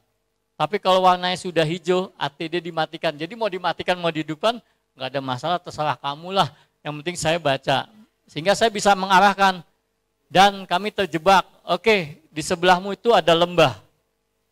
Jangan ke kiri, kamu harus ke kanan, kamu naik dikit, ada patahan, ketemu dua punggung, bisa lewati punggungan itu. Saya bisa mengarahkan pakai digilog. Ya, mudah-mudahan kalau teman rapi punya, ya itu saya bilang bahwa komunikasi itu membuat kita tidak buta dan tidak tuli. Kalau ada screen-nya seperti ini, berarti kita nggak buta. Anggota mau lari kemana ketahuan, ya kan? Tapi kalau nggak ada screen-nya, kita buta tapi tidak tuli. Sehingga bisa mendengar informasi keadaan dan kondisi anggota kita. Ya. Oke lanjut, ini yang penting ini aja, saya butuh rapi. Terserah nanti rapi butuh saya atau tidak. Ya. Kalau pendanaan, kita tidak usah cerita. Ya, ini pendanaan dari negara, apabila ada dana dari tempat lain, ini ada aturan yang harus kita ikuti sesuai dengan ketentuan peraturan perundangan. Ya, lanjut. Kerjasama. Ini kerjasama internasional sama bentuknya dengan kerjasama kita. Rapi sudah membuat MOU dengan Basarnas Pusat. Isi MOU ada di ruang lingkupnya ini. Menukar informasi, komunikasi, bantuan, latihan, ini isinya. Sehingga ini yang akan jadi PKS. Makanya kemarin saat kita diskusi Rapi Jawa Tengah dengan kami terkait 6 item yang mau di PKS-kan, setujunya 3 PKS. 3 PKS aja dan lebih enak, yang lainnya digabung aja. Oke, kalau digabung kita akan lebih nyaman. Berarti tinggal 3 PKS yang akan kita selesaikan secara adat. Wah, kalau orang lapangan kita selesaikan secara adat. Wah, mengerikan, padahal cuma tanda tangan aja. Lanjut. Ini peran serta masyarakat, intinya teman-teman Rapi bisa membantu kami memberikan laporan operasi. Kalau memang ada dukungan, pasti adalah dukungan SDM, dukungan peralatan, dukungan itu adalah dalam rangka membantu penyelenggaraan operasi. Itu termasuk peran serta sebagai masyarakat. Sampai bikin akses. Mudah-mudahan Rapi bisa lah ya. Kita biasa kalau teman Rapi kan sudah ada di lapangan, kadang-kadang ini aksesnya masuknya lewat mana? Oh, lewat sini aja dan jalan ini aman, jalan ini. Nanti kami bukakan. Nah, biasanya kan seperti itu ya. Itu juga salah satu membuka akses. Itu peran serta teman-teman kepada kami yang ada di lapangan. Lanjut. Ketentuan pidana, ini menakutkan ya.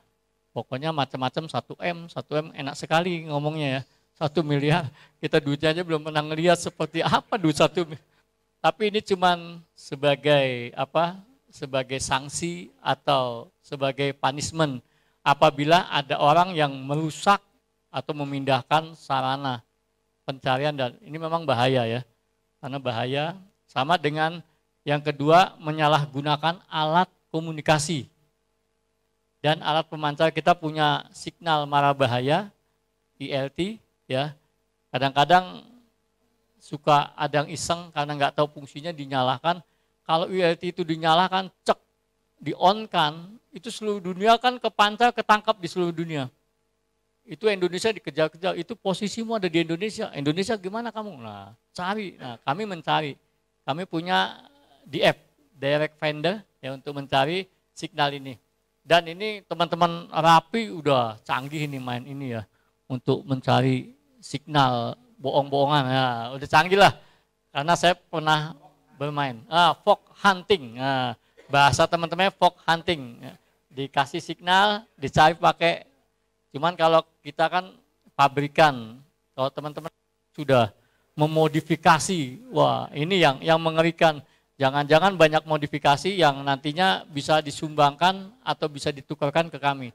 Contohnya apa? Repeater mobile. Mohon maaf, di tempat kami repeater mobile itu 15 kilo lebih berat. Kalau di teman-teman Merapi ya kecil ya dia. Saya sudah tahu dia. Cuman digeletakin truk, wih canggih sekali ya. Cuman ya karena beda frekuensi.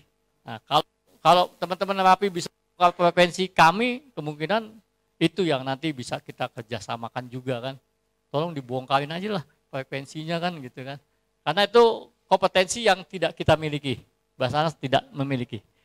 Oke, ini mah kita lewat saja. Dan yang terakhir adalah ketentuan peralihan lanjut lewat sudah tidak ada. Ketentuan penutup umum ya, biasa, lain-lain selesai. Demikian yang bisa kami sampaikan. Kalau ada pertanyaan atau diskusi, yuk kita diskusi. Dipersilakan. Lanjut, terima kasih. Demikian, billahi taufiq wal hidayah. Wassalamualaikum warahmatullahi wabarakatuh. Waalaikumsalam warahmatullahi wabarakatuh. Oke, terima kasih Pak Heru atas paparannya, jadi membuka kita bersama bagaimana dan apa yang harus kita lakukan. Baik, sekarang kita lanjutkan diskusi tanya jawab. Mungkin ada yang ingin disampaikan? Ya, langsung saja.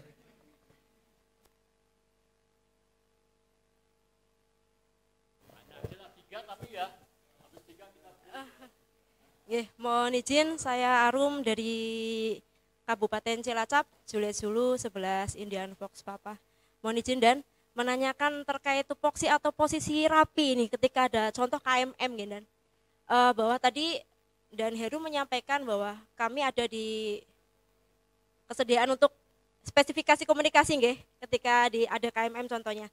Tetapi pada kenyataannya ketika di lapangan ini dan justru ternyata sudah dihandle oleh Basarnas. Contoh kami ketika ada laka laut di selatan Nusa Kambangan ini, yang memang sinyal frekuensi rapi biasanya terkendala, nggih. Kemudian pasti seringnya dihandle oleh Basarnas.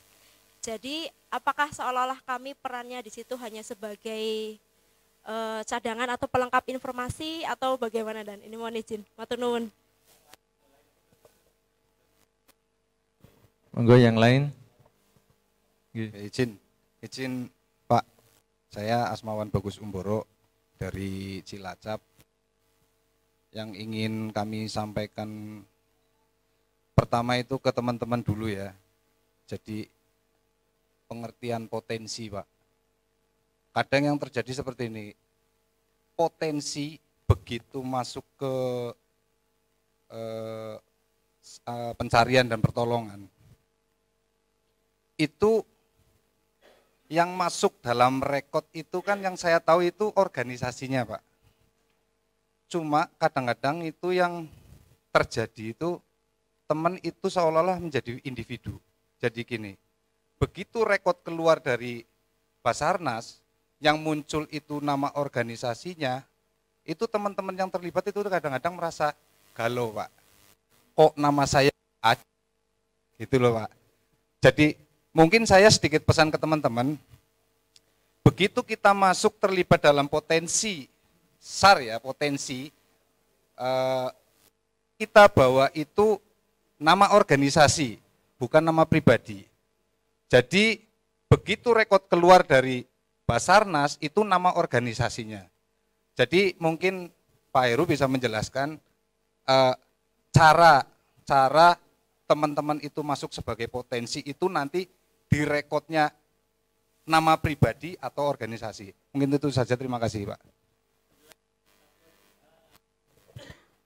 Mohon izin, saya 11 HRV dari Klaten, Sarjono. Terkait apa yang saya sampaikan, terutama di tempat saya, fokusnya ke Gunung Merapi. Apa yang harus kita lakukan ketika terjadi Gunung Merapi meledos, sedangkan tim Basarnas belum datang. Selain kita melaporkan yang sudah kita alami, begitu panik, warga panik, mocar-macir, pontang-panting. Apakah kita cukup melaporkan, sedangkan ini dari tim terkait belum hadir? Terima kasih.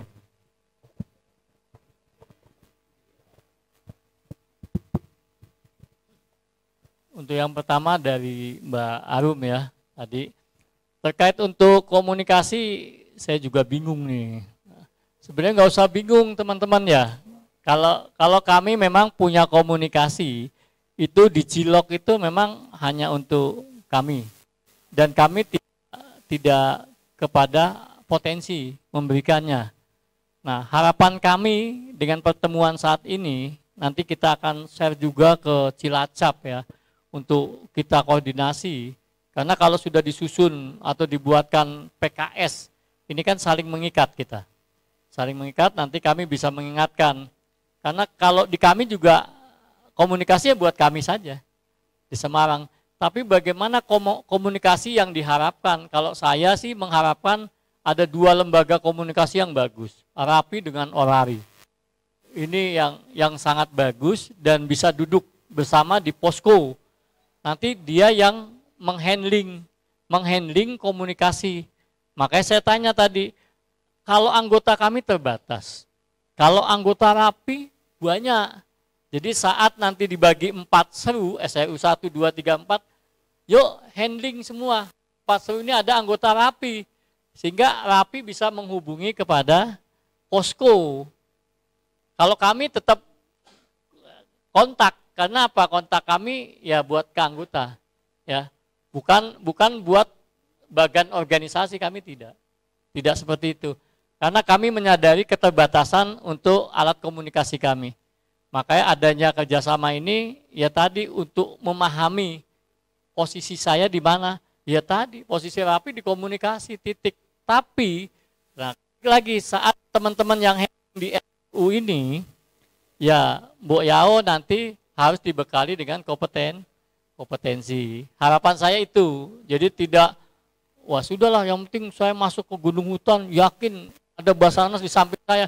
Kalau saat itu tidak terpisah, kalau terpisah, kita memikirkannya hal-hal yang negatif, ya, dalam rangka positif. Saya negatif kalau saya terpisah, berarti positifnya saya punya kompetensi, sehingga aman, ya, clear ya. Nanti perjanjian Rapi atau dia handling di setiap kegiatan pelaksanaan operasi pencarian dan pertolongan. Kalau di tempat kami, handlingnya antara kami dengan anggota. Karena nanti kami ditanya, radio ini ditanya, ini kan laporan di PIMTI, jadi kami, wah repot ini kita. Saya harus tembusin yang di lapangan, gimana kondisinya, oh izin dan kondisi. Jadi, tapi kalau ada Rapi, laporannya, oh ini.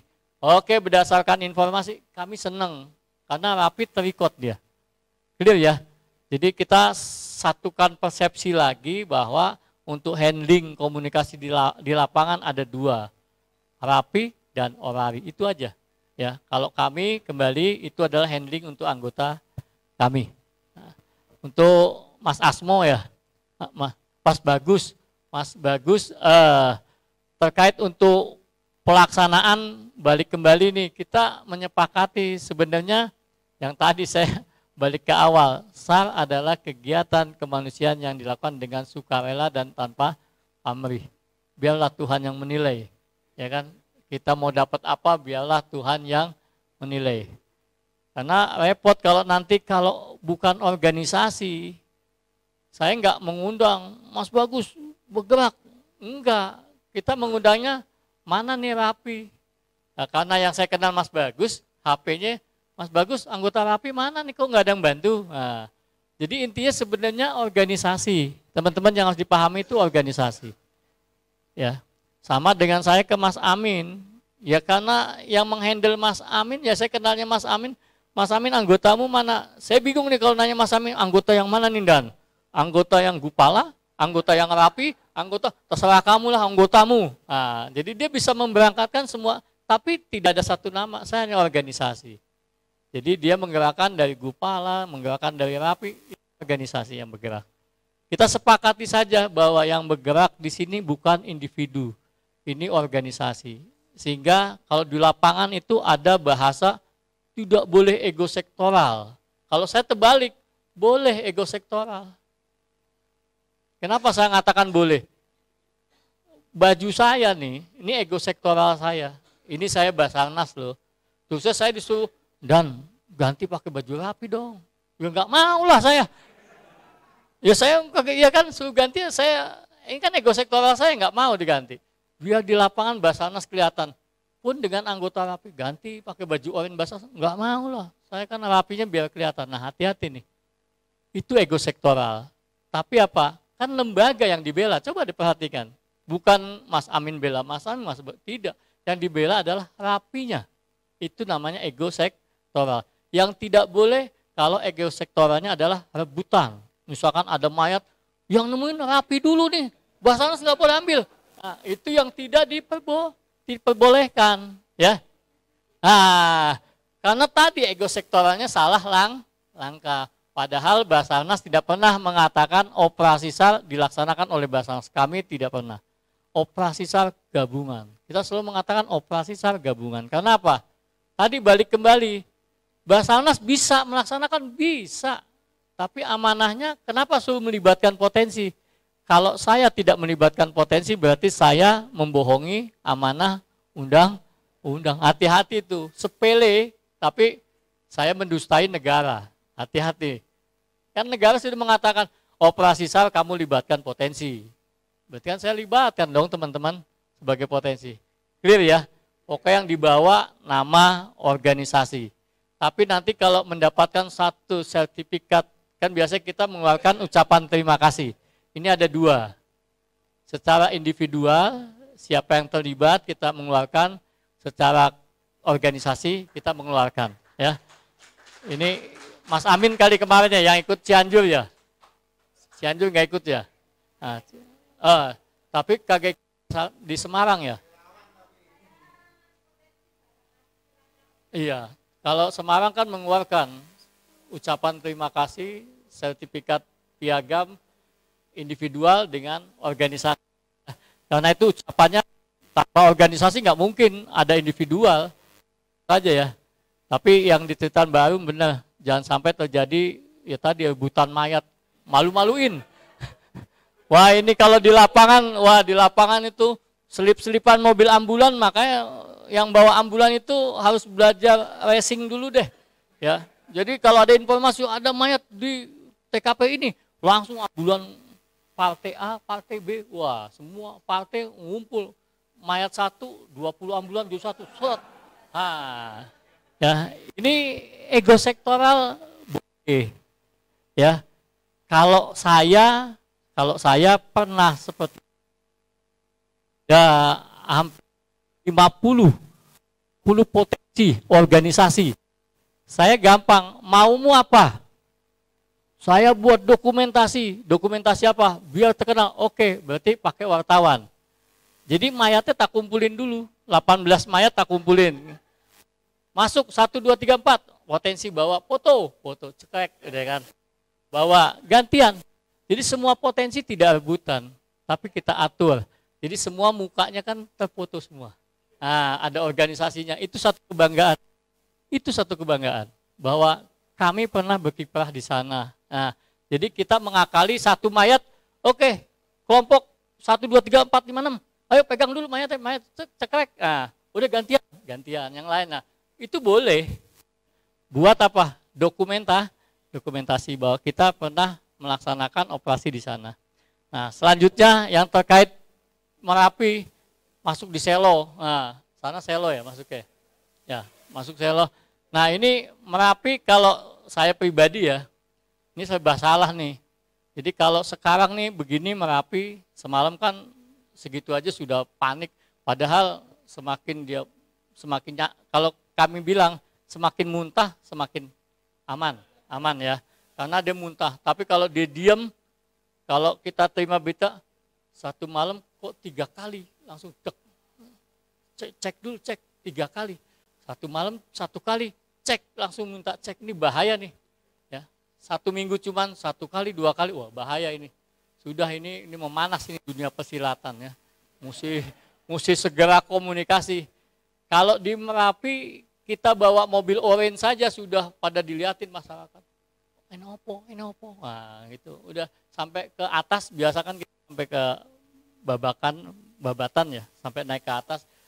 Dan pengen ngopi di babatan. Tapi masyarakat udah pada keluar semua ngelihat mobil oren opo. Nah, serba salah. Karena bawa mobil oren, kalau atas bawa mobil pribadi warna hitam kayak tadi Fortuner atau mobil yang tidak ada warna oren lah. Karena warna itu membuat negatif. Nah, kalau di Merapi dia sudah maju. Ya, komunikasinya sudah maju. Silakan nanti dikondisikan. Tapi kalau pertanyaan tadi saat terjadi Merapi kita di posisi awal, ini bisa jadi kalau di kami namanya on scan commander. Jadi bisa pengendali awal sampai Basarnas itu udah datang. Dan Basarnas tidak akan mengambil on scan, tidak. Kalau memang Merapi saat itu saya datang duluan, saya on scan. Oke, lanjut. Kita hanya melanjut saja, lanjut. Tapi benahin ya, nanti kita dukung. Jadi tidak sebentar saya Basarnas kamu awas on scan saya. Tidak seperti itu. Di undang-undang tidak diatur seperti itu. Siapa yang dulu sampai dan dituakan itu adalah on scan commander. Bukan SMC. Kalau SMC adalah kepala kantor ya. Jadi boleh teman-teman Merapi menghandle sampai Basarnas datang. Tapi hati-hati lagi ego sektoral tadi saat kita menghandle tolong bijaksana ya. Takutnya nanti ada kamu potensi, saya juga potensi. Kok kamu nyuruh saya nih? Nah, sebenarnya bukan menyuruh, kita kan saling menjaga ya untuk koordinasi. Jadi nanti teman-teman silakan. Makanya kalau saya bilang kenapa di lapangan terjadi crash antar satu dengan yang lain, potensi satu, kenapa? Coba ada yang tahu nggak? Kenapa sih di lapangan selalu tadi rebutan mayat, ini crash, kenapa? Ada yang tahu? Kurang ngopi. Nah, kalau sering ngopi bareng, bro, ente ya? Oh, iya, oke, lanjut. Nah, kalau sering ngopi, kalau nggak ngopi, lu siapa pengen gua? Jangan ngopi. Sebenarnya kurang ngopi aja kita. Tapi kalau sudah sering ketemu, sering diskusi, kami Basarnas kalau sudah kayak gini, ambil aja rapi OSC. Kami sangat senang. Tapi nanti tolong bikin poskonya dibenahin ya, nanti Pak bantu. Gitu. Biasa kita, karena apa? Ngopi bareng. Tapi kalau nggak ngopi bareng, ini siapa nih? Saya rapi apaan? Rapi itu apaan? Wah itu sengak itu ya. Basarnas tinggal lapor ke KKS aja kalau kayak gitu ya. Misalkan Pak Mul, apa nih rapi?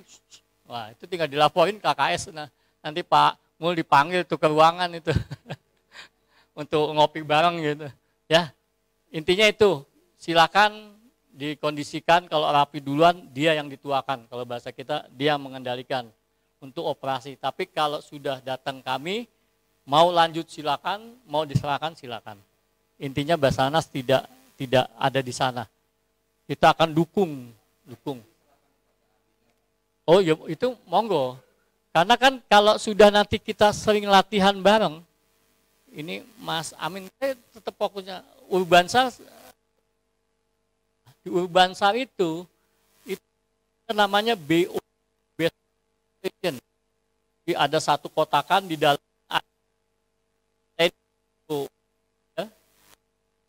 itu untuk tenda untuk. Jadi bolehlah pengungsi itu kelaparan dan boleh, tapi yang di dalam tenda tidak boleh kelaparan. Tim rescue yang di dalam tenda itu BOO. Nah, teman-teman sudah belajar BOO itu boleh kendalikan. Dan kemarin bukan kami yang mengendalikan, teman-teman potensi yang mengendalikan. Nah, tapi kami kan jadi bos kan. Nah, karena kita cuma ngawasin, harusnya begini. Jadi kita pengawasnya. Sekalian teman-teman belajar, ya. Jadi bukannya kita melepas, tidak, ya. Kita tetap mendampingi. Dan kalau diserahkan ke kami berarti, oh ya nggak apa-apa, kami juga siap. Itu nanti kapan-kapan kita belajar BOO, belajar Urbansar sehingga paham, begini ternyata mengendalikan begini. Nah, jadi ya kalau kita jeleknya, kolabnya Cianjur saya bilang kolab. Cianjur kolab, saya perintahkan bisa nggak bisa tim berangkat. Dan nggak ada perintah berangkat, saya nggak ada perintah. Dari pusat nggak dapat perintah. Karena apa? Sudah sakit saya. Saya ke Semeru nggak boleh. Kita mau berangkat ke Semeru sebentar nggak boleh. Semarang nggak boleh berangkat. Kenapa? Kamu masih punya PR Merapi, tapi kan masih batuk. ya kan? Nggak boleh. Akhirnya ya sudah nggak boleh, nggak berangkat itu. Pas ada Cianjur nggak ada kata boleh berangkat, diomelin belakangan. Nah, akhirnya tim berangkat, baru diomelin, wah nggak apa-apa, diomelin. Kakansa wajar diomelin. Saya bilang, Pak, kalau nggak diberangkatkan itu kolab. Kita dibilang kolab, ternyata benar kolab di sana. Semua sudah goyang. Kita datang, Jawa Tengah datang, tertata semua. Cilacap. Jawa Tengah datang menguasai Medan semua sudah, karena ya kita jiwanya beda ya, Jawa Tengah itu, wih, mau mengerikan lah ya. Makanya saya telepon lagi, KKS, saya datang nggak Semarang? Oh cukup kasih opnya saja. Oh sudah, kasih op saya sudah bisa mengendalikan. Kalau kasih op juga, berarti KKS-nya harus turun tangan ke sana. Ya, seperti itu ya gambarannya. Sekali lagi, lanjut kalau memang itu terjadi di Merapi, tapi kami kabarkan saja, kami siap 24 jam. Selo itu punyanya Surakarta. Kalau lewat sebelah barat ya, Tenggara ya, barat ya, itu punyanya Magelang. Ya, tapi kalau lewatnya timur itu punyanya si Jogja. Jadi kita nggak ikut-ikut. Tapi kalau Jogja butuh kita akan ambil dari Magelang. Rapi ada di sana duluan, jadi yang dituakan. Clear ya? Oke, kalau tidak ada, matur nuwun. masih ya. Waktunya sudah mau selesai. Ya sampai jam 1 ya. Ya. Kita masih ada isoma juga, Pak. Ya, 2. Ya. Boleh 2. Oke.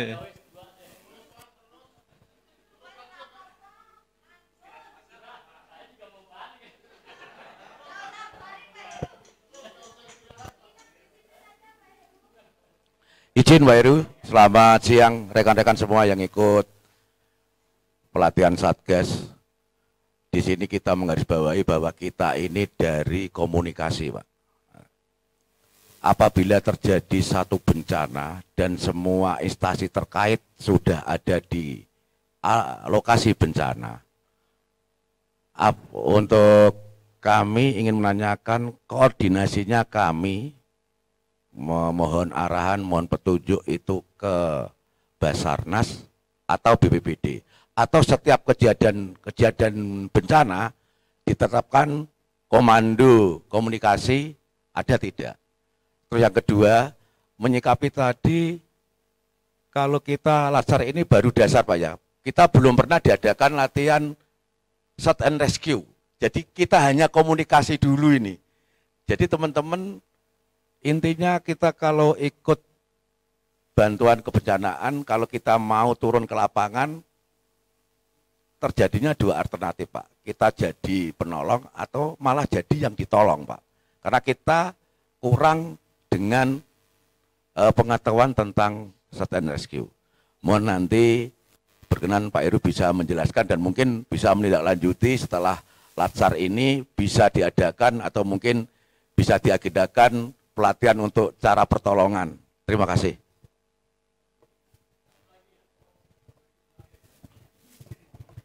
Terima kasih Pak. Ya, 09 Alfa Victoria Pak. Sebenarnya saja ditanyakan oleh teman-teman, materi itu nanti malam saya akan bahas, saya akan berikan. Namun di sini saya kebetulan ada Pak Kansar dari Semarang, Pak Heru dari Banten, Pak Heru juga namanya. Beliau rupanya mendapat julukan instruktur senior. Terima kasih Pak. Hubungan kami di pusat, di nasional dengan Basarnas masih terjalin sangat baik Pak. Untuk yang tadi beberapa pertanyaan seperti yang dari itu di mana dalam kerjasama dengan Kansar atau kebencanaan di suatu lokasi kebencanaan. Ini nanti malam akan saya sampaikan. Saya buka sekarang Pak bahwa kita itu sebagai komunikasi. Fungsinya apa? Di suatu lokasi bencana, jika bencana RPU wajib, itu yang dinamakan RPU portable lokasi di mana RPU itu kita dirikan bisa mengcover area yang bisa mencakup seperti kejadian di Merapi. Tugas teman-teman yang ada memantau Merapi itu yang utama mendirikan RPU yang aman dari efek abu atau letusan gunung. Saya yakin RPU yang dipasang di sekarang yang existing di lokasi pasti hancur. Ya Bang, betul. Untuk itulah kita punya portable RPU, kita pasang di lokasi yang aman agar kita bisa berkomunikasi. Perkara nanti Basarnas mendapat informasi yang valid, kita wajib membantu beliau. Beliaulah tugasnya SAR. Kita hanya komunikasi. Dalam arti Basarnas belum tiba di lokasi, kita wajib menyampaikan kepada masyarakat sekitar yang aman. Nanti malam TRC, RR, Bansos itu saya akan terangkan semua tugas masing-masing. Yang selanjutnya yang dibilang dari satu lagi Mas siapa? Mas Agus. Itu organisasi, tidak boleh individu. Di dalam tugas seseorang anggota RAPI yang turun di lokasi bencana wajib membawa surat tugas dan melapor kepada Kansar atau BPBD yang ada di lokasi. Karena apa? Di situ menyangkut keselamatan jiwa. Jiwa kita. Bapak Kansar ataupun Bapak Kasiop tidak akan mengizinkan kita masuk ke lokasi tersebut yang dibilang daerah zona merah. Wajib mereka melarang kita sebagai anggota RAPI masuk ke sana. Jadi tidak sembarang. Ada aturan mainnya. Perkara tadi Bapak bilang teman-teman RAPI atau organisasi RAPI ini apa yang bisa membantu untuk Basar atau Kansar Semarang. Di sini Pak, mohon maaf, memang belum ada sosialisasinya selama dari 2019. Orari, RAPI dan Potsar yang lain sudah berkoordinasi dengan SDPPI, sudah mencanangkan. Tadi saya lihat di operator di laptopnya ada buku panduan kebencanaan komunikasi. Mungkin nanti malam akan dibuka. Di situ sudah ditentukan Pak frekuensinya. Kenapa ini frekuensi ditentukan oleh SDPP? Itu mendapat kejadiannya waktu Lion di utara Pulau Jawa Pak, Kerawang kalau nggak salah. Betul. Di situ beberapa potensi SAR dari TNI, dari Airut, dari Amina, dari yang lain-lain, itu kesulitan untuk menyampaikan berita ke pinggir pantai. Karena apa? Masing-masing badan, masing-masing pihak, ini menggunakan radio digital yang tidak terkoneksi antar instansi ini. Makanya dasar itulah yang membuat SDPPI ditekan oleh Bapak Presiden dalam hal ini, untuk menyatukan komunikasi supaya masing-masing instansi bisa berkomunikasi dalam satu frekuensi. Itu yang dinamakan frekuensi kebencanaan nasional. VHF-nya adalah 159.200, 165.850 RPU Pak. Ada lagi di HF. Nah, itulah yang membuat kami di RAPI Nasional, mohon maaf teman-teman, sudah membuat RPU kebencanaan. Perkara nanti ini dibuat, begitu Kansar Semarang mendapat ada bencana di suatu daerah, kegunaannya adalah masing-masing Potsar, relawan, kalau dibilang di BNPB relawan Pak, di Potsar itu kan menggunakan radio HT, ya Pak, tidak terkoneksi dengan Potsar yang lain. Mohon maaf teman-teman kalau bisa punya RPU Jinjing, VHF, channelnya RAPI, frekuensi RAPI 202, 204, 206, 208, silakan pilih, suruh teman-teman Potsar pakai di situ. Jadi dua RPU yang kita harus dirikan. Satu untuk Potsar, yang kebencanaan nasional itu untuk antar instansi. Demikian Pak yang dapat saya sampaikan. Mudah-mudahan teman-teman bersabar, nanti malam kita akan sampaikan semua. Terima kasih Pak. Assalamualaikum warahmatullahi wabarakatuh.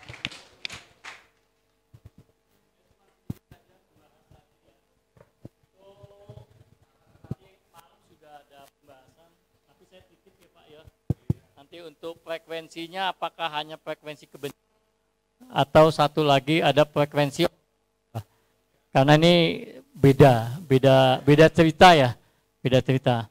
Nanti juga pelaporannya tolong dilihat insiden atau disaster.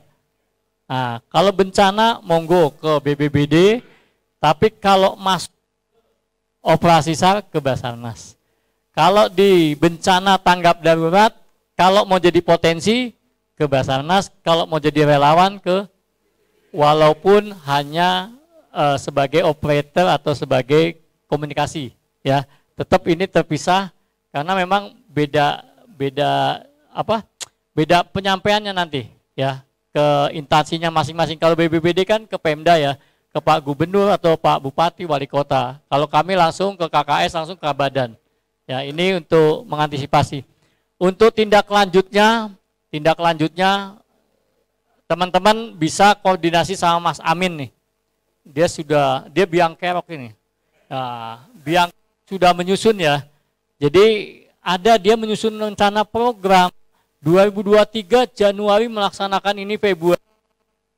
Sudah ada. Kita mulai dari Februari kemarin ya. Februari MFR, water, sampai terakhir adalah FAR, hard ya. Nah ini tolong silakan dikoordinasikan. Yang pasti harapan saya, teman-teman bukan saja petugas komunikasi, tapi petugas komunikasi yang sudah dibekali juga dengan kompetensi. Sehingga saat ditugaskan ke tadi zona merah, teman-teman sudah tidak ragu, oke siap, saya sudah punya kompetensi. Itu harapan saya. Harapan saya kalau memang nanti mau ditindaklanjuti, kita ada PKS. PKS itu ditandatangani, setelah itu baru kita running. Kami akan support untuk kegiatan kepada teman-teman. Jangan mengatakan, wah itu kan yang muda, yang tua bagaimana? Yang tua ada juga, makanannya berbeda-beda ya kan. Kalau yang tua makan bubur, yang muda kasih nasi lah ya. Nah, pokoknya ada mekanismenya. Jadi intinya semua yang bergerak di lapangan, dia harus paham, dia harus mengerti. Filosofinya pegang kuat-kuat, korban tetap korban, jangan mana. Itu kekuatan kita. Jadi jangan nekat, tapi semua terencana, tersistemati dengan baik ya. Itu saja dari saya. Nanti silakan teman-teman kalau mau koordinasi. Saya lihat cuman Pak Amin yang biasa koordinasi karena dia sudah kenyang di mes Basarnas, dia sudah kenyang.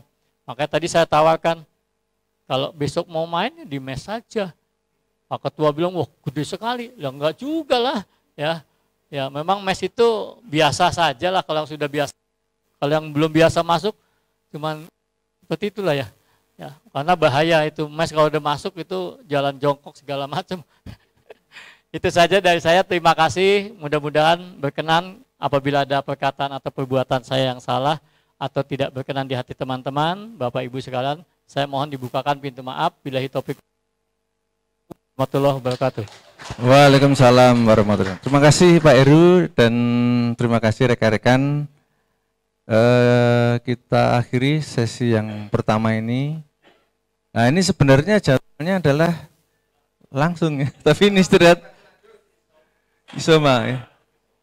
Ya kita istirahat sampai jam 13.30 ya, sambil menunggu BPBD datang. Oke, terima kasih, matur nuwun.